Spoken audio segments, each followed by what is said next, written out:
ہم شاہپور بار کے وکلا کے شکر گزار ہیں جنہوں نے ہم پر اعتماد کیا. ہماری اولین ترجیح وکلا کے مسائل کا حل، انصاف کی بالادستی اور شاہپور بار کی عزت و وقار کو مزید بلند کرنا ہے. یہ بات نو منتخب عہدیداران صدر بار ملک سیف اللہ اعوان، جنرل سیکرٹری بار رانا زاہد سرفراز شاہ نے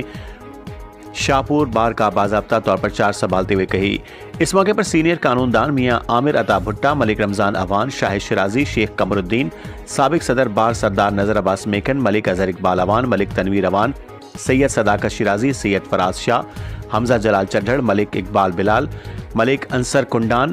چودھری امتیاز، مہر مظہر وینس، گلباز وطنا، مہر زرغام بکھر، آغا حسنین میکن، رائے ظہیر، مہر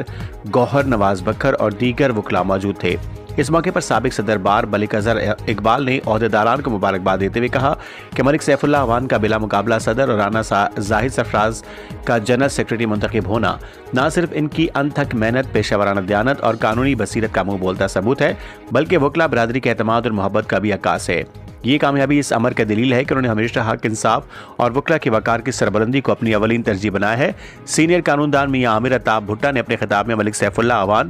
رانا زاہد سرفراز اور دیری عہدیداران بار کو مبارکباد دیتے ہوئے کہا کہ دعا ہے کہ نو منتخب ممبران شاہپور بار کو مزید ترقی، اتحاد اور وقار کی راہوں پر گامزن کریں. اللہ تعالیٰ انہیں اس عظیم ذمہ داری کو احسن طریقے سے نبھانے کی توفیق عطا فرمائے اور ان کی قیادت میں وکلاء برادری کے مسائل حل ہوں اور وہ ادارہ مزید مضبوط ہو. رپورٹ ظفر عباس، تحصیل رپورٹر، شاہپور جھانوریاں.